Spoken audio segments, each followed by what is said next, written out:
Buenas noches, mi nombre es Jason Javier Daza Gaviria, mi número de documento es 1058-325-046 y esta es la sustentación para el trabajo de software en media fase 3 con el ejercicio 1, 2 y 3. Empezamos por el ejercicio número 1. Nos dice que en este ejercicio debe ingresar el número de filas y columnas que desea, que tenga su matriz de LEDs. Posteriormente, oprimir el botón generar matriz para poder generar el encendido aleatorio y la cantidad de LEDs a encender indicados. ¿Sí? Aquí nosotros establecemos las filas, que son las que están en sentido horizontal, y las columnas que están en sentido vertical, y la cantidad de LEDs que vamos a encender. ¿Sí? Si nos vamos aquí al código, podemos determinar que tenemos eh, permítame retirar un poquito de esto. A ver, tenemos las columnas, los LEDs a encender y las filas. Y el botón de generar matriz, que es este que tenemos acá. Entonces, el código nos dice que estas partecitas nos muestran en pantalla la cantidad de filas y la cantidad de columnas. ¿Sí? Esta es una multiplicación que tenemos acá y va directamente al rango de coacción. Entonces, el primero tenemos un límite superior y un límite inferior. ¿Sí? Y esta flechita nos indica que el tamaño que ingresamos de los LEDs a encender, ¿sí? Sea el correcto y esté pasando pues con las condiciones que tenemos. Y aquí nos dice que este 1 es la condición, que es el límite inferior, que siempre debe haber 1. ¿Sí? Entonces, después aquí entramos a este case. En este case tenemos que siempre partimos de que es verdad. Si nosotros colocamos aquí que es falso, no se nos va a ejecutar el código. Pero ponemos que es verdad, partimos aquí que es verdad. Entonces tenemos, esto es lo primero, es un generador de matriz, es lo que nos va a generar el, el- la, la, la orden que tenemos para que se nos organicen las filas, columnas y la cantidad de LEDs pues, que se necesita. El que sigue es una reforma de matriz. ¿Por qué? Porque como aquí podemos ir cambiando nosotros, él debe volver a formar el cuadro de LEDs que nos muestra, entonces él lo está formando. El que nos sigue es, entonces, este reorganiza los elementos de la matriz en orden aleatorio. Entonces, ¿qué pasa? Cuando nosotros le damos en generar matriz LED, él vuelve y nos genera un aleatorio, un encendido, ¿sí? Y ese array es el que nos muestra la salida de los botones, de los LEDs. Entonces, aquí como podemos ver, digamos, abrimos aquí nuestro tabla de pruebas. Entonces, si yo digo que tengo 4 columnas, ¿sí? Permítame un momento. ¿Sí? Tengo 4 y 5 columnas, entonces ingreso también la cantidad de LEDs que son los que me van a encender, que serían 6 para este caso. Entonces le doy de 6 y generamos la matriz. Como podemos ver, se nos encendieron 6 LEDs, que es lo mismo que tenemos nosotros en nuestro resultado de LEDs. Entonces aquí tenemos el número de filas que es 4, el número de columnas que es 5, los LEDs a encender que son 6 y el resultado de los LEDs que son 6. Entonces lo podemos ver para el siguiente, que es 3. Entonces le damos 7 y las cantidades que queremos encender. Entonces le damos OK, generamos y generamos otra nuevamente. Entonces podemos ver que también tenemos estos 6, 2, 4, 6, 7. Y le doy otra vez generar matriz. Aquí entra a trabajar este arreglo que es el generador en aleatorios en 2D. Entonces él vuelve y me ubica la encendida de los LEDs automáticamente. Si vamos nuevamente nosotros acá y le damos, queremos 2, queremos 5 columnas y 5 LEDs que enciendan. Y le damos generar. Y podemos ver que tenemos 5 y nos vamos aquí a la prueba y efectivamente tenemos 5. Entonces, para la siguiente, 4, eh, nuevamente 4 columnas y queremos 6 LEDs encendidos. Generamos. Podemos ver que ahí tenemos nuevamente los 6 y aquí está funcionando perfectamente el código. Nos genera aleatoriamente diferente encendido de LEDs. Si vamos nosotros acá, vamos al que queremos 6 filas con 3 columnas y queremos que enciendan 4 LEDs. Y aquí en esta parte le damos generar. Podemos ver que aquí no está funcionando nuevamente bien el código porque pues, comprobamos que los LEDs que se encienden son los que indicamos que encender. Entonces aquí tenemos, vamos a modificar el último, columna 6 y le dice encender 9. Listo. Y generamos la matriz. Como podemos ver, tenemos 2, 4, 5, 6, 7, 8 y 9. Y otra vez aleatoriamente pueden encender, ¿sí? Y esa sería para nuestra primera tabla. Si nosotros queremos, ya pasamos al segundo ejercicio. Entonces, en el ejercicio número 2 nos dice que es, por lo cual, las indicaciones que nos muestran es que la persona encargada de ingresar y manipular nuestro software, nuestra simulación, entonces, para ingresar el valor de la resistencia de su arreglo, si necesita agregar más valor, oprima la tecla cargar. Si necesita eliminar alguna resistencia, oprima eliminar. Ese programa devolverá el valor de la resistencia equivalente en serie y en paralelo del conjunto de resistencias que usted haya ingresado. Podemos ver entonces en el diagrama de bloques, tenemos lo siguiente. Tenemos nuestro nuevo elemento, tenemos las resistencias, las cuales van a ser ordenadas en forma vertical. ¿Sí? Tenemos nuestro botón agregar, ¿sí? Que es el que va prácticamente aquí agregarnos la resistencia, organizarlas, y tenemos nuestro botón también de eliminar, que es el que nos resta -1, ¿sí? Pero siempre nos va a dejar la condición de dejarnos un nuevo elemento para poder nosotros ingresar, ¿sí? Tenemos nuestro bucle de n veces, ¿sí? Porque eso podemos seguir agregando, agregando, agregando, y tenemos nuestra resistencia equivalente en paralelo, ¿sí?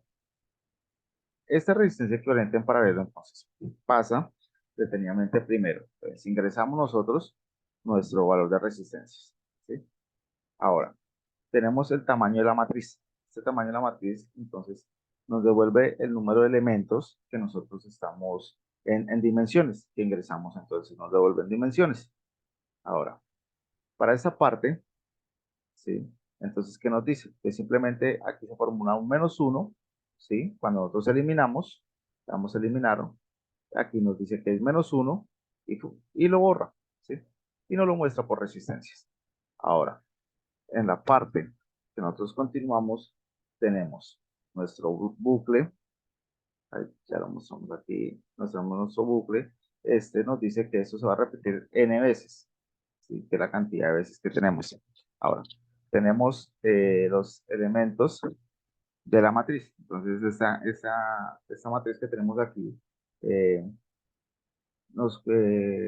varias matrices y añade un elemento a una matriz en dimensiones. Bueno, este elemento lo que nos hace es que cuando nosotros acá aquí agregamos un elemento, ella lo organiza y lo incluye dentro de nuestra matriz, ¿sí?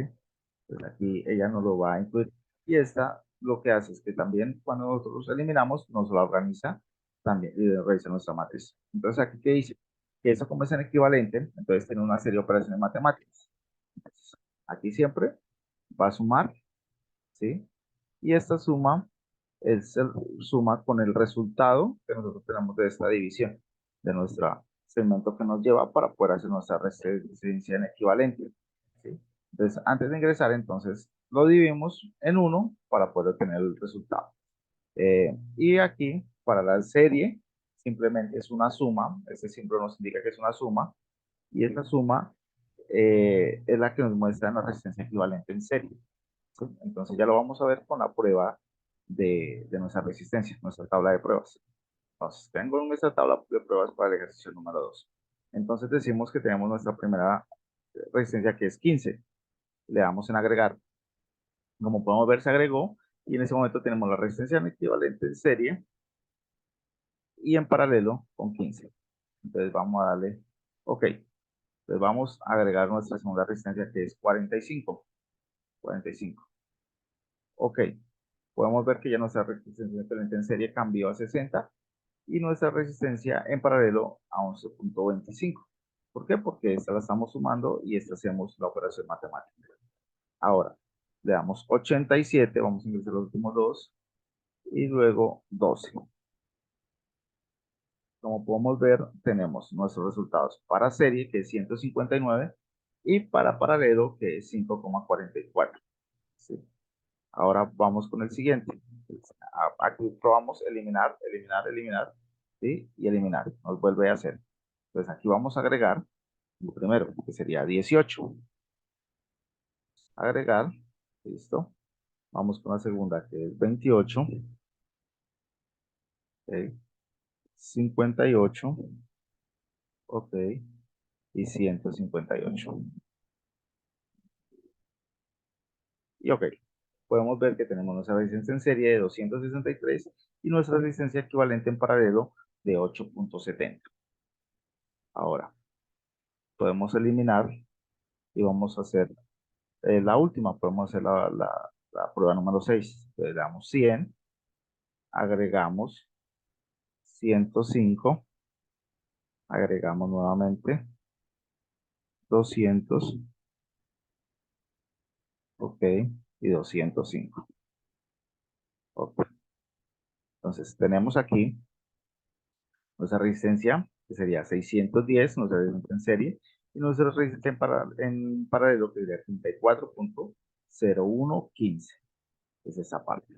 Podemos ver que nuestro ejercicio pues está funcionando correctamente con nuestros arreglos. No lo hago con todos porque pues es un poquito expensioso y pues de pronto no me alcanza el tiempo. Entonces pasamos al tercero, que es el que tenemos aquí. Entonces, ¿qué nos indica? Que en este ejercicio debe ingresarse el valor de las resistencias y el voltaje de la fuente para poder observar el valor de la división de voltaje en cada una resistencia. Aquí lo que vamos a ingresar, un valor de resistencia para uno y para dos y vemos el voltaje. Si nosotros vemos el código de programación, es un código más sencillo. Lo único que tenemos son arreglos matemáticos. Entonces tenemos el voltaje de entrada, ¿sí? Y aquí lo podemos ver conectado, ¿sí? La resistencia 1 y la resistencia 2. Aquí primeramente para el voltaje en R1, entonces tomamos el valor de la resistencia 1, ¿sí? Con la suma de la resistencia 2 y lo multiplicamos por el voltaje para allá, por el voltaje de entrada y hallamos el voltaje de R2. Igualmente acá. Entonces tomamos nuestro valor de resistencia sumado, lo sumamos, lo bajamos, lo dividimos y lo multiplicamos por nuestro voltaje de entrada para tener la resistencia número 2. Nos vamos a nuestra tabla de pruebas. Decimos que el primer voltaje de ingreso es 12 voltios.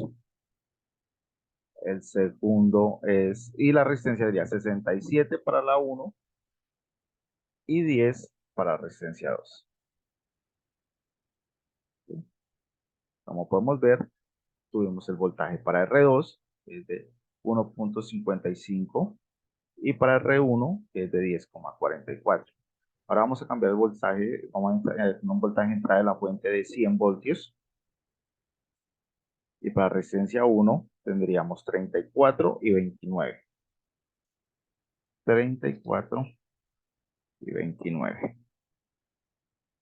Aquí vemos que el programa automáticamente nos muestra que tenemos para resistencia 1, aquí cometo un pequeño error, es 34 y 29. Y 29. Ok. Entonces tenemos que la entrada de voltaje es de 100 voltios, ¿sí? Entonces tendríamos para resistencia 1, 53.96. Y para resistencia 2, 46.03. ¿Sí? Como podemos ver, está funcionando también el código para hallar el voltaje en cada resistencia. Pues esto sería todo, profe. Me disculpo también por el clima. Está cayendo una fuerte tormenta. Ojalá haya quedado, se escuche bien y haya quedado bien. Muchas gracias y buena noche.